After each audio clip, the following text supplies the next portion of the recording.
Hi guys, எல்லாருக்கும் வணக்கம். So இந்த வீடியோவில் வந்து நம்ம கரண்ட் அஃபேர்ஸ் தாங்க பார்க்க போகிறோம். ஸோ ஃபஸ்ட்டு கொஸ்டின் என்ன அப்படின்னு பார்த்தீங்கன்னா, ஆசிய மல்யுத்த சாம்பியன்ஷிப் ஓகேங்களா. ஸோ இது வின் பண்ணியிருக்கிறது யார் அப்படின்னு பார்த்தீங்கன்னா, பஜ்ரங் புனியா அப்படிங்கிறவர் தான் வந்து வின் பண்ணியிருக்கிறாரு. ஸோ இந்தியாவினுடைய முதல் தங்க மெடல் ஓகேங்களா. ஸோ இந்த ஏஷியன் ரெஸ்லிங் சாம்பியன்ஷிப் வந்து ஜியான் சைனாவில் வந்து நடைபெற்றது. ஸோ இந்த ஜியான் சைனாவில் நடைபெற்றதில் முதல் தங்கம் வென்றவர் வந்து பஜ்ரங் புனியா அப்படிங்கிறவர் தான் மல்யுத்தத்துக்காக வந்து வாங்கியிருக்கிறாரு ஓகேங்களா.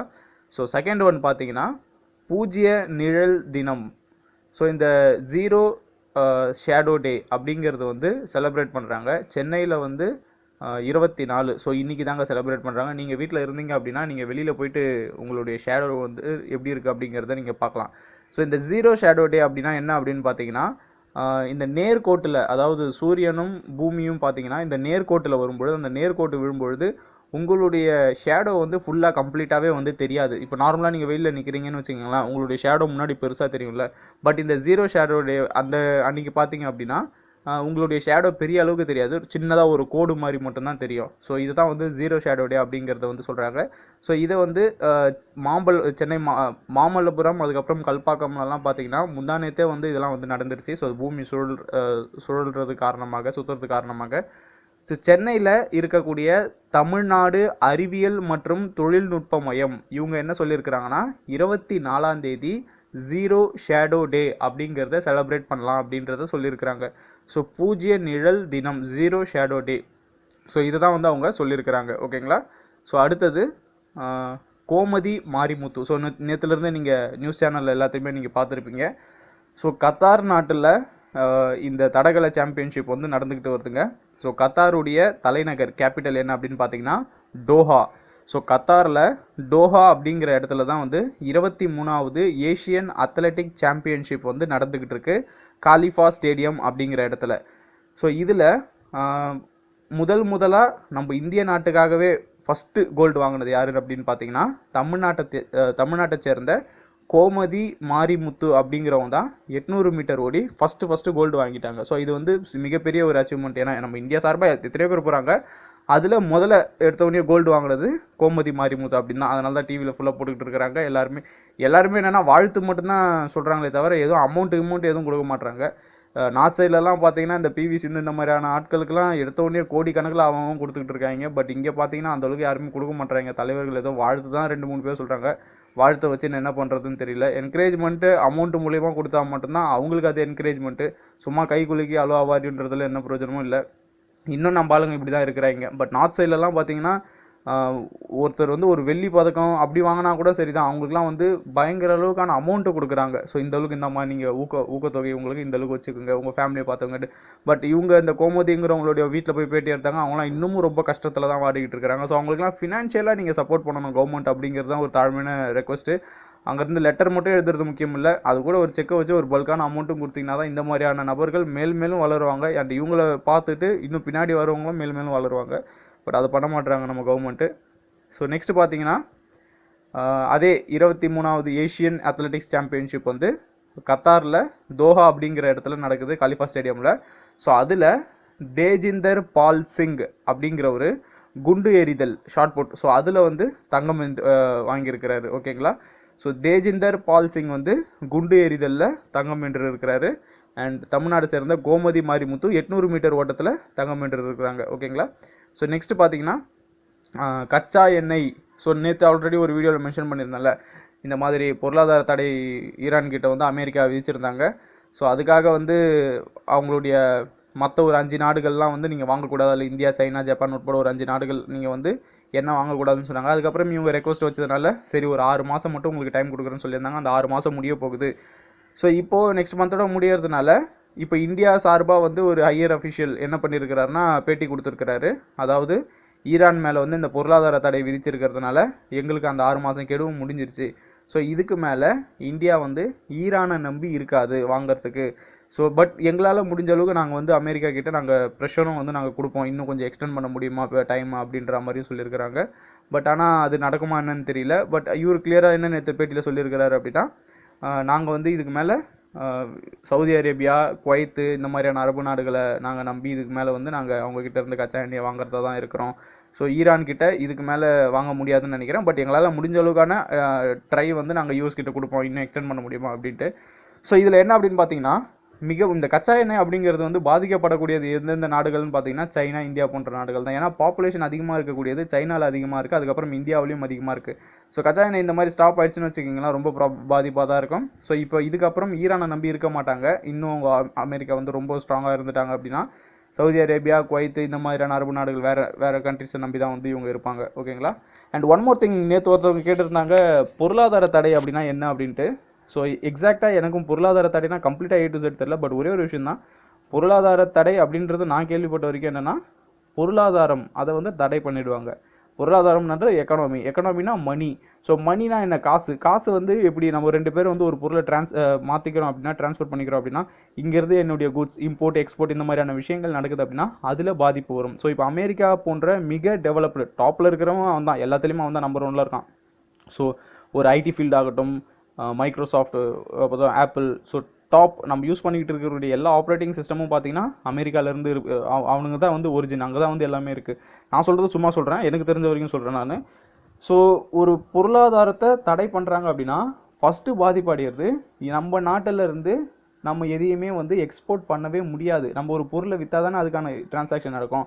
அண்ட் நெக்ஸ்ட்டு பார்த்தீங்க அப்படின்னா உலக நாடுகளில் மோஸ்ட்லி பார்த்தீங்க அப்படின்னா டிரான்சாக்ஷன் பண்ணுறதுல எதில் பண்ணுறாங்க அப்படின்னா டாலர்ஸில் தான் வந்து அதிகமாக வந்து டிரான்சாக்ஷனே வந்து நடந்துக்கிட்டு இருக்குது. ஸோ டாலர்ஸ் அப்படின்னாலே அமெரிக்கா தான். ஸோ அமெரிக்கா தான் டாலரில் வந்து அவங்களுடைய கரன்சி. ஸோ டாலர் அவனுங்களுதுன்னும் பொழுது உலகத்தில் இருக்கக்கூடிய மொத்த டிரான்சாக்ஷன் இந்த மாதிரிலாம் நடக்கும்பொழுது அவன் சொல்கிறது தானே ரூலு. அண்ட் அதுவும் இல்லாமல் well developed nation, most powerful nation வேறு அவன். ஸோ அவன் என்ன பண்ணுவான், எல்லா விஷயங்கள்லையுமே வந்து அவன் தான் மூக்க நுழைப்பான், அவன் சொல்கிறது தான் வந்து சட்டம் அப்படிங்கிற மாதிரிலாம் இருக்கும். ஸோ இந்த பொருளாதார தடை அப்படின்னு விதிக்கும் பொழுது பாதிப்பு அடையக்கூடியது எதுனா ரொம்ப ரொம்ப ரொம்ப ரொம்ப குட்டியான நாடுகள் தான். இப்போ இந்தியாங்கிறது ஒரு ப்ராப்ளம் இருக்குது, அது பெரிய அளவுக்கு நம்ம வந்து இந்தியாவே நம்ம அவங்க சொல்கிறத கேட்குறோம். இந்த மாதிரி சரி நாங்கள் ஈரான் கிட்ட வாங்கலை, சவுதி அரேபியா குவைத்துக்கிட்ட இது பண்ணுறோம், பட் எங்களுடைய ஒரு ரெக்வஸ்ட் வைக்கிறோன்றோம். அப்போ இன்னும் குட்டி நாடுகள்லாம் நீங்கள் நினச்சி பாருங்கள், அவங்களாம் வந்து எதுவுமே பண்ண முடியாது. அவங்க வந்து இந்த மாதிரியான வளர்ந்த நாடுகளுடைய சப்போர்ட் இருந்து தான் அவங்க டெவலப் ஆக முடியும், இல்லைனா ஆகவே முடியாது. இப்போ நெக்ஸ்ட்டு பாகிஸ்தானுக்கும் நமக்கும் ஒரு ப்ராப்ளம் வருது. டைரெக்டாக ஏன் நம்ம அவங்களெல்லாம் அடிக்க முடியலன்னா அவங்க பின்னாடி சைனா வந்து சப்போர்ட் பண்ணிக்கிட்டு இருக்கிறாங்க.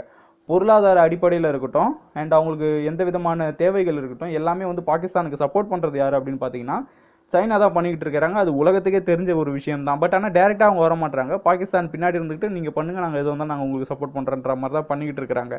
அண்ட் இதுக்கு நாம் வந்து எவ்வளவோ கண்டனம் தெரிவித்தோம் இந்த புல்வாமா அட்டாக்கு கூட. பட் ஆனால் அந்த அக்யூஸ்டை வந்து நீங்கள் உலக அளவில் இவன் வந்து ஒரு தீவிரவாதி தான் அப்படிங்கிற மாதிரி சொல்லணும் அப்படிங்கிற எவ்வளோ விஷயங்கள் பண்ணியும் சைனா அவங்களுக்கு வந்து சப்போர்ட்டாக இருக்கிற காரணத்தினால அதை இன்னும் அறிவிக்காமலும் இருக்கிறாங்க. ஸோ நான் ஏன் இவ்வளோ விஷயங்கள் சொல்லிட்டு வரேன்னா, பொருளாதார தடையை பற்றின எக்ஸாக்ட் விஷயம் எனக்கு தெரியல. ஆனால் நாம் பொருளாதாரம் அப்படின்னா காசு சம்மந்தப்பட்ட விஷயம். காசு யார் கொடுப்பா, இருக்கிறவன் தான் கொடுப்பான். அதிகாரம் யார் பண்ணுவான், இருக்கிறவன் தான் பண்ணுவான். ஸோ அந்த விதத்தில் ஒரு பொருளாதார தடை அப்படிங்கிறது யூஎஸ் மாதிரியான நாடுகள், யூஎஸ் மட்டும்தான் போட முடியும், மற்ற நாடுகள்லாம் எப்படி போட முடியும்னு தெரியல. இது வரைக்கும் போட்டது யாருன்னு பார்த்தீங்கன்னா அமெரிக்கா தான் மோஸ்ட்லாக வந்து இந்த மாதிரி போடுவானுங்க.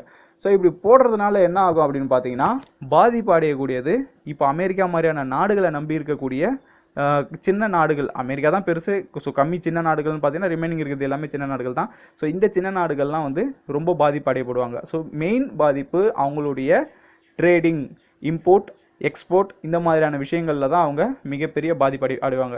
இப்போது இந்தியாவுக்கும் பாகிஸ்தானுக்கும் இப்போ இந்த புல்வாமா அட்டாக் வந்தது பார்த்தீங்களா, அப்போ நம்ம இந்தியா என்ன பண்ணிட்டோம், அவங்களுக்கு வந்து அந்த சுங்க வரி வந்து 200% போட்டுட்டோம் நம்ம. ஸோ எங்கன்னா 200% போடும்பொழுது அவனுக்கு அது பெரிய பாதிப்பு தான். பொருளாதார அடைவில் வந்து பாகிஸ்தானும் ரொம்ப பின்தங்கி இருக்கிறது தான். பட் இந்த மாதிரியான விஷயங்கள் இந்தியா நாம ஏன் போகிறோன்னா அவனை விட நம்ம கொஞ்சம் ஓரளவுக்கு மேலே இருக்கிறோம். இப்போ யூஎஸ் மாதிரியான நாடுகள் பார்த்திங்கன்னா அவன் இன்னும் எங்கேயோ இருக்கிறான், அது கிட்டே நம்ம நெருக்க முடியாது. உலகத்தில் இருக்கிற டாப் பணக்காரன்லேருந்து எல்லாமே வந்து அவங்ககிட்ட தான் இருக்குது, சர்வ இதுவும் அவங்ககிட்ட தான் இருக்குது. ஸோ இப்போ இந்த ஜப்பானில் அந்த ஹிரோஷிமா நாகசாக்கி, ஸோ அந்த இது பண்ணதாகட்டும் அண்ட் இந்த மாதிரி நான் சும்மா தோன்றதை நான் சொல்லிக்கிட்டு இருக்கிறேன் நான். ஸோ இந்த மாதிரி அவன் பண்ணுறான், அவனை திருப்பி எதுவும் பண்ண முடியலன்னா அவன் தான் டாப்பில் இருக்கிறான். ஸோ அதுதான் வந்து ஒரு காரணம். ஸோ ஸோ அதனால தான் பொருளாதார தடை அப்படின்னு ஒரு கண்ட்ரி மேலே நான் போட்டுடுவேன் அப்படின்னா அது ரொம்ப மிகப்பெரிய ஒரு பாதிப்பை ஏற்படும். அங்கேருந்து ஒரு ஒர்க் பண்ண போகிறவங்களாகட்டும் இவங்களுக்குலாம் போக முடியாது. இப்போ சப்போஸ் நினச்சி பாருங்களேன், இமீடியட்டாக யாருமே இங்கே இருக்கக்கூடாது, இந்தியன்ஸ் யாருமே வந்து அமெரிக்காவில் இருக்கக்கூடாது, எல்லாருமே கிளம்புங்க அப்படின்ட்டாங்கன்னா என்ன பண்ண முடியும்? ஒன்றுமே பண்ண முடியாது. ஸோ இந்த மாதிரியான விஷயங்கள்லாம் நிறையா இருக்குது. ஸோ அதெல்லாம் வந்து ஒத்து போனால் மட்டும்தான் இந்த மாதிரியான நாடுகள்லாம் வந்து கூடவே ட்ராவல் ஆக முடியும், வளர முடியும். இது ஒத்து போகாமல் எதுவுமே நம்ம மாட்டு நம்ம உண்டு நம்ம வேலை உண்டுன்னு போயிட்டு இருந்தோம்னா ரொம்ப ப்ராப்ளம். அதனால தான் அமெரிக்காவுக்கும் நார்த் கொரியாவுக்கும் இந்த ப்ராப்ளம் வந்துக்கிட்டே இருக்குது. ஸோ இந்த அணு ஆயுதம் தயாரிக்கிறது பார்த்தீங்கன்னு வச்சுக்கிங்களேன், இதெல்லாம் வந்து எல்லா நாடுகளும் ஒத்துழைப்பு கொடுத்தா தான் ஒரு கண்ட்ரியில் வந்து அணு ஆயுதம் ஸ்டார்ட் பண்ணுறதுக்கு வந்து நீங்கள் வந்து ஆரம்பமே பண்ணணும். சும்மாலாம் எல்லாரும் பண்ணிட முடியாது. ஓகேங்களா?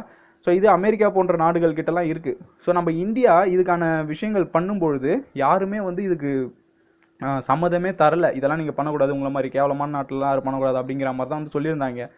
ஆனால் அதெல்லாம் மீறி அவங்களுடைய சேட்டிலைட்லேயே கண்டுபிடிக்காத அளவுக்கு எப்படியோ டேலண்டடாக நம்ம அப்துல் கலாம் ஐயா தான் வந்து அதை கண்டே பிடிச்சாரு. ஸோ இந்த அணு ஆயுதம் வந்து எப்படா இந்தியா கண்டுபிடிச்சானுங்க, எப்படி தான் பண்ணானுங்க அப்படிங்கிறது இன்னிய வரைக்கும் யாருக்கும் தெரியல. ஸோ அதனால தான் வந்து அடல் பிஹாரி வாஜ்பாய் பீரியடில் அப்துல் கலாம் போன்ற மிகப்பெரிய ஆட்கள் மூலிமா அந்த டீம் மூலிமா கண்டுபிடிச்சது தான் நம்ம அணு ஆயுதம். அதனால தான் உலக நாடுகளில் ரொம்ப குறைவான நாடுகளில் மட்டும்தான் வந்து அணு ஆயுதம் இருக்குது. ஸோ அதில் நம்ம நாடுகளும் ஒரு நாடு. ஸோ இதை இந்த நார்த் கொரியா வந்து ரொம்ப அந்த இதுன்னு ஏகப்பட்ட விஷயங்கள் ட்ரை பண்ணிகிட்டு இருக்கிறது, அது ஃபெயிலியர்லேயும் முடிஞ்சிருது. ஸோ அதனால தான் அமெரிக்காவுக்கு வந்து இந்த நார்த் கொரியா மேலே ரொம்ப கடுப்பாகிட்டு இருக்கு. ஓகேங்களா? ஸோ இந்த ப்ராப்ளம் நடந்துக்கிட்டு இருக்கிறதுனா இதெல்லாம் ஏன் நடக்குது அப்படின்னு சொல்கிறேன்னா, இந்த பொருளாதார தடை அப்படிங்கிற ஒரு விஷயம் வரும்பொழுது எல்லா ஆஸ்பெக்ட்லேயும் வந்து ஒருத்தனை வந்து நீங்கள் ஸ்டாப் பண்ணி வைக்கணும் அப்படின்னா அவனுடைய பணத்தை கையை வைக்கணும், அவனுடைய பொருளாதாரத்தில் கையை வச்சா மட்டும்தான்.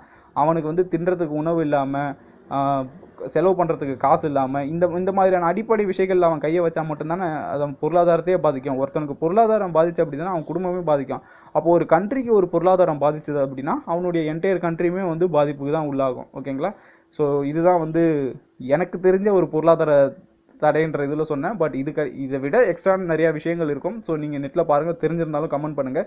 அண்ட் இதில் தவறாக இருந்தாலும் விட்டுடுங்க. ஏன்னா நானும் சும்மா ஓரளவுக்கு மேலோட்டமாக தான் பார்த்து சொல்கிறேன். ஸோ நெக்ஸ்ட் கொஷின் என்ன அப்படின்னு பார்த்தீங்கன்னா, விஞ்ஞானி அறிவாளி மக்களும். ஸோ இது சும்மா ஒரு என்ன சொல்கிறது, ஒரு சொல்லணும்னு ஒரு ஜோக்காக வச்சுக்கோங்க, ஒரு எப்படின்னா வச்சுக்கோங்க. ஸோ இதில் நம்ம என்ன பார்க்க போகிறோம் அப்படின்னு பார்த்தீங்கன்னா, மக்கள் நீதி மையம் கமல்ஹாசன் இந்த தேர்தலில் வந்து என்ன சொல்லியிருக்கிறார் அப்படின்னா, நாங்கள் 50 லட்சம் பேருக்கு வந்து வேலைவாய்ப்பு தருவோம், அவங்களுடைய திறன் மேம்பாட்டு மையம் அப்படின்னு ஒரு இது செட்டப் பண்ணி அவங்களுக்கு என்னென்ன திறன் இருக்குது வெளியே கொண்டு வந்து 50 லட்சம் பேருக்கு வேலை கொடுப்போம் அப்படின்னு சொல்லியிருக்காரு. ஓகே, ஓரளவுக்கு கொஞ்சம் அக்செப்டபிள் தான். ஏன்னா திறன் மேம்பாட்டு மையம் நாங்கள் ஒரு சென்டர் மாதிரி வச்சு பண்ணோம் அப்படிங்கிறத சொல்லியிருக்கிறாரு. ஸோ அதுவும் கொஞ்சம் ஏற்றுக்கக்கூடியது தான். நெக்ஸ்ட் காங்கிரஸ் என்ன சொல்லியிருக்கிறாங்கன்னா, இப்போது நாங்கள் ஒரு வருஷத்துக்கு 22 லட்சம் பேருக்கு வந்து கவர்மெண்ட் ஜாப் கொடுப்போம் நாங்கள் ஆட்சிக்கு வந்தால் அப்படிங்கிற ஒரு விஷயத்த சொல்லியிருக்கிறாங்க. ஓகே, அது கூட சென்ட்ரல் லெவலில் இருக்கிறது. பட் எக்ஸ்ட்ராடினரி என்னென்னா, டிஎம்கே 1 கோடி பேருக்கு நாங்கள் கவர்மெண்ட் ஜாப் கொடுப்போம்னு இருக்கிறாரு தமிழ்நாட்டில் மட்டும். ஸோ இது என்னென்னா, சென்ட்ரலே தாண்டிட்டு எத்தனை 22, 20, 40, 60, 80 பல மடங்கு 1 கோடி பேருக்கு தமிழ்நாட்டில் இருக்கிறவங்களுக்கே கவர்மெண்ட் ஜாப் கொடுப்பேன்னு சொல்லியிருக்கிறாரு. ஸோ இது எப்படின்னு தெரியல. ஸோ இந்த மாதிரியான தலைவர்களுடைய விஷயங்கள் வந்து 50 லட்சம் ஒரு பக்கம், 22 லட்சம் ஒரு பக்கம், 1 கோடி. ஸோ இதில் 22 லட்சம் கூட ஓரளவுக்கு கொஞ்சம் அக்செப்டட் தான். ஏன்னா அது இந்தியா ஃபுல்லாக இருக்கிறதுனால 22 lakhsன்றது 1 yearல சொல்லலாம். But DMK extraordinary 1 crore government job, எப்பா இது நடக்குமா என்னன்னு தெரியல.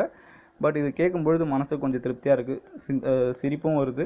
ஸோ பார்ப்போம் என்ன நடக்குது அப்படின்ட்டு. ஸோ இந்த வீடியோவில் நம்ம என்ன பார்த்தோம் அப்படின்னு பார்த்தீங்கன்னா, கச்சா எண்ணெய் அந்த விஷயம் உங்களுக்கு தெரியும். யூஎஸ் ஈரான் மேலே பொருளாதார தடை விதித்ததுனால இவங்க என்ன பண்ணிட்டாங்கன்னா, இந்தியா, சைனா, ஜப்பான் போன்ற ஒரு 5 நாடுகளுக்கு வந்து நீங்கள் ஈரான் கிட்ட இனிமேட்டு வந்து எண்ணெய் வாங்கக்கூடாது அப்படின்னு சொல்லிட்டாங்க. அதுக்கு மீறி வாங்கினா அது மீறி வாங்கினீங்கன்னா உங்கள் நாடுகளுக்கும் நாங்கள் பொருளாதார தடை விதிச்சிரோம்னு சொல்லிட்டாங்க.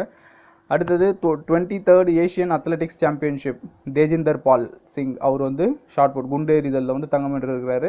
அதுக்கப்புறம் கோமதி மாரிமுத்து தமிழ்நாடு சேர்ந்தவங்க 800 மீட்டர் ஓட்டத்தில் வந்து தங்கம் வாங்கியிருக்கிறாங்க. அதுக்கப்புறம் 0 ஷேடோ டே இன்றைக்கி தான் சென்னையில் வந்து நீங்கள் வீட்டில் இருந்தீங்க அப்படின்னா வெளியில் போய் நின்று பாருங்கள், உங்களுடைய ஷேடோ பெரிய அளவுக்கு தெரியாது, சின்ன கோடு மாதிரி மட்டும் தான் தெரியும். ஸோ சென்னை இன்றைக்கி வந்து 24ஆம் தேதி தான் வந்து இந்த பூஜ்ய நிழல் தினம் 0 ஷேடோ டே. அடுத்தது ஆசிய மல்யுத்த சாம்பியன்ஷிப் யார் வின் பண்ணியிருக்கிறாங்க அப்படின்னு பார்த்தீங்கன்னா, பஜ்ரங் புனியா வின் பண்ணியிருக்கிறாரு. இது எங்கே நடந்தது அப்படின்னா, ஏஷியன் ரெஸ்லிங் சாம்பியன்ஷிப் வந்து சைனாவில் ஜியான் அப்படிங்கிற இடத்துல நடந்தது. ஓகேங்களா? So thank you so much.